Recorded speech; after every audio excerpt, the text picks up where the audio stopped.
Before we start this review, I should introduce myself first and foremost. Hi, my name is Unknown Rift, and I've been a Rayman fan for close to 2 decades now. Some may recognize me for some comic dubs on the channel, such as the ones listed here. Speaking of comic dubs, I'm also a VA. I've even done Rayman's voice a few times for people, and a bunch more from this playlist here. I am also an artist and made these illustrations, as well as making some Rayman characters you might be familiar with.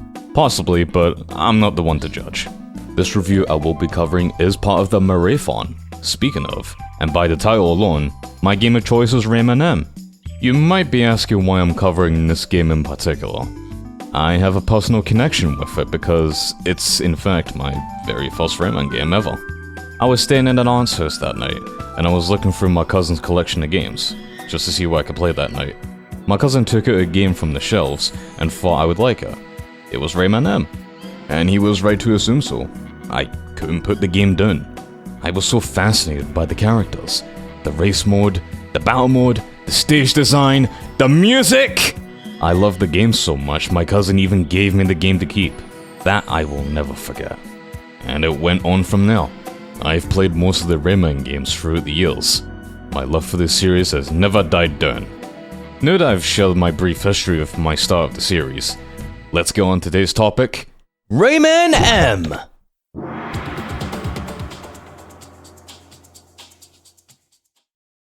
There is no story significance present in the game. All you do is pick a character, and pick either top speed races, or very intense battles. From the character selection, you have Rayman, Razorbeard, Glowbox, Henchman 800, the Teensies, and the unlockable characters, Henchman 1000, Tilly, and Razor Wife. There's no stats for any of them, so really you can choose whoever. There's 5 leagues total: Beginner, Advanced, Expert, Extreme, and the Bonus League. The more you play the 2 modes of your choice, the more you start unlocking either the unlockable characters, the skins, and next set of levels by completing each of them respectfully. This video will showcase both single player and multiplayer, so let's introduce my friends that helped out with the multiplayer footage. I do actually have a sound clip for this one. Where is it? But then Doug will have to play the sound clip. I don't care, I'll do it. Aye aye, me hearties! There we go. Oh yeah, why from do I get like Metaphor. why do I get like your attitude behind this? It's like I'm gonna suffer, so you have to suffer in editing. That is exactly what it is. Hello, my name is Steven. I'm HyperVoiceActing. I'm a voice actor, obviously, character artist, friend of Doug. We've collaborated on a few things together, and even a couple of Rayman things together. Like I've had him voice Rayman in a handful of my dubs. Let me read the script here. I got my start learning about Rayman through Rayman 2, Great Grapes, and Grapes. from there, it Rayman wasn't 2 with. Grapes of Wrath. It wasn't until it's my Rayman 3 favorite. Back in the Hood that I then learned in the more Hood. about the on PlayStation 2. A lot of my experiences were done on Sony. My name's Lucky Jack. I can tell you my life story. At age 6, I was born without a face. I'm Matt. I also go by Ronnie, and I am here because I'm friends with Doug. He asked me to do this, and he needed a guinea pig for suffering, and that's why I'm here. I'm SammieBeeVA, or Sam. I am here just to watch, but also I'm here in support of my love, Doug, who asked me very kindly to be here, as well as my other friends, so that I could see them suffer. I'm a voice actress, and I know barely anything about Rayman other than what Doug tells me. With the introductions out of the way, how about we start with the races first? A standard 3-lap race around the map. Complete all 3 laps and win first place. There are no power-ups in this mode. All that's there across the levels are purple arms to swing, speed ramps, and small trampolines. As well as obstacles such as the nettles, bear traps, electric bars, fire bars, you name them. Just be careful when you're running by them, because the CPUs will at times shoot a switch that'll throw you off your game. But don't worry, you can do the same to them if you get a chance to, or use the switch to help you across your path. Either way could help. The controls for the races are pretty okay for what it's worth. Nothing horrible, but very good and easy to come by. You can shoot with the square button to swing across areas, and shoot these cubes that are in your way.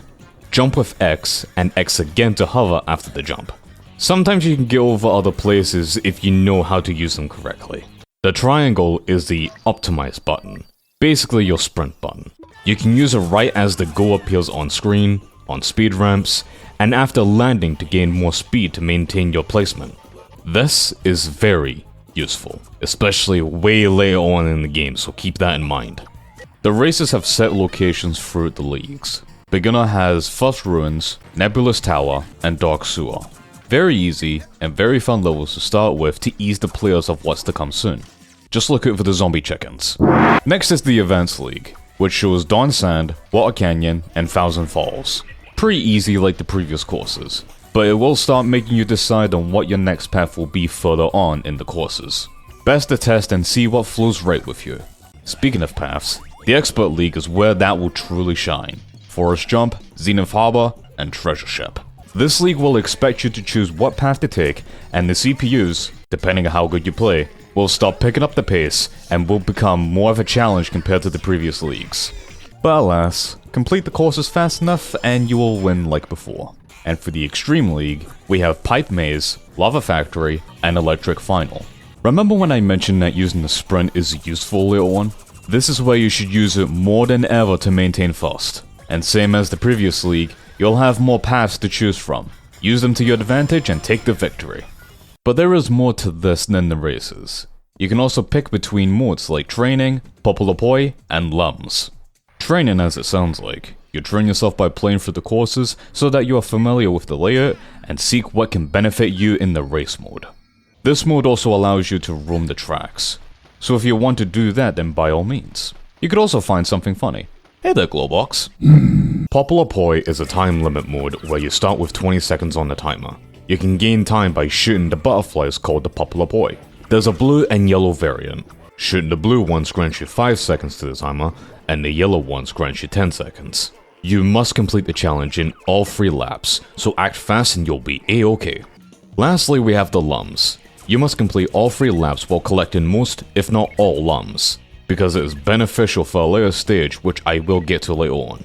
After reaching 0 Lums, you can actually collect bonus Lums to gain a better score. You can collect up to 5 of them, if you're playing later versions. Because in the European PS2 version in Dawn Sand, there was supposed to be a Lum around the beginning of the level, and the North America PS2 version where the flower shortcut isn't there, leaving 2 Lums inside. So Dawn Sand is considered impossible for those 2 versions to fully complete with the +5 bonus. And these modes are only available in single player. There is a multiplayer exclusive mode called Kill Time. Basically run as far as you can from your opponent and pass a checkpoint to commence a timer. If your opponent doesn't reach the checkpoint by the time, you win. Now enough front running the races, let's get ready for battles. The battle mode is set in an arena to duke it with your opponents where you can actually use power-ups. So it's up to you to take any advantage possible to destroy the competition with the levels layout. Unlike race mode, battle mode's courses don't have set themes for the leagues. I'm only guessing to keep the levels interesting the more you unlock them further on. Similar to the race mode's controls, it isn't horrible, but it's easy to come by. X and square are the same buttons as before. The triangle button realigns the camera, which you can do with the right stick as well. The circle button discharges an item you have on hand. Both L2 and R2 are both your strafe and lock-on buttons. The strafe and lock-on will be your best friend for later arenas. Shadow Plane, Rise and Shine, and Sunset Coast are set in the Beginner League. Very easy arenas to get used to what's to come soon. Advanced League presents Timberwood, Haunted Yard, and Palm Beach. Good step-ups to get yourself prepared for the difficulty of the CPUs, because after this league they will not hold your hand unless you use the terrain. Speaking of, the Expert League has Spellbound Forest, Lee's Palace, and Coconut Island. Similar to the league's race mode, this is where to get yourself prepared for the difficulty of the CPUs in single player. They will not mess around if you fumble. And the Extreme League brings Gemstone Temple, Forgotten Dungeon, and Ghastly Trees. The CPUs will bring their A-game towards you, so step it up to make sure why you are the clear winner. In Lum Spring, you only have one item, the Ice Bullet, to use and freeze your opponents to collect Lums. Collect a set number of them and win. In Capture the Fly, similar to Lum Spring, you only have one item to use, the Rubber Bullet. You have to keep the light fly away from the opponents as long as you can and score up to 10 points before they'll steal the light fly away from you. Lum Fight is what truly shines in the battle mode, and power-ups will be at play. Those being the Buzz Rocket, Glue Bomb, Rapid Bullet, Rubber Bullet, Hound Bullet, Item Leech, Ultimate Barrier, Fake Generator, Firework Bullet, and Flame Tongue. Use any of these items and the arena's terrain to destroy anyone in your sights. Now, we end everything off with the Bonus League. This league only has 5 race courses and 1 battle mode. Let's rip the band-aid off and start with Spooky Tower. In single player, the CPU will not give you a break. You have to be almost precise with your movement, shooting, and have luck with its arena's terrain. Just do what you can and you'll be satisfied once it's over. In multiplayer, it's the same as usual, having chaos and fun. For the race courses we have Big Bang, Future, Born to Slide, On, and Speed Stress. Big Bang, Future, and Born to Slide is all training mode in the single player, while for multiplayer they are race courses. Same as before, finish fast enough before your opponent and you're set in stone. Hope you appreciate your Matrix references in Future. On is a single player exclusive mode where you race through all 12 race courses from each league, minus the bonus league's courses. It's all timed and you have to finish a course in 1 lap as quickly as possible. Finish the lap and the remaining time on the clock will be carried over to the next race, which is also calculated by lums. Add in a second for each lum. Complete this mode and that's how you unlock Speed Stress, the big showdown. Speed Stress is the final mode of the game and you are running for dear life against a holographic wall that will kill you if you are slow. The sprint is your best friend here, while of course the obstacles aren't. Like before, it's a 3-lap race against the wall. Finish fast enough and you are safe, meaning you have fully completed Rayman M. Kinda funny with this one because this mode used to scare me as a kid, probably due to the music of how stress-inducing it is. Just before I give my thoughts, I want to give my friends and girlfriend their thoughts first. What's your thoughts with this game? I have only had experience with the GameCube version of this game. I have never actually played the PlayStation 1 version. I do appreciate this as like a fun little spin-off for the Rayman franchise. I'm not very good at it, but I'm trying my best to have fun in spite of it. What's your thoughts, Logan? If I were playing this on my home console right now in front of me on the television, I think the music is whimsical and wacky as I enjoy with Rayman. Not being heard here because once player 1 in the lead wins, nobody else gets a soundtrack. That's our punishment. You're not allowed to have music. I think the momentum, mechanic of keeping a boost going as long as you can off of speed boosts, off of swinging hoops and stuff. I like that. I like the amount of weight that things have. Similar to Crash Team Bash or Crash Team Rumble, I think this is a pretty neat way to basically retool the engine of Rayman 2 and turn it into a multiplayer Shenanigans. I know this is not the best first impression, but generally, what do you think of it? I don't have the biggest history with Rayman, to be fair, but I do like it. From the games I played, I played a few of them before. I'll be honest, I didn't grow up with Rayman. I played Origins originally was my first one. Then I played Legends. I love Legends.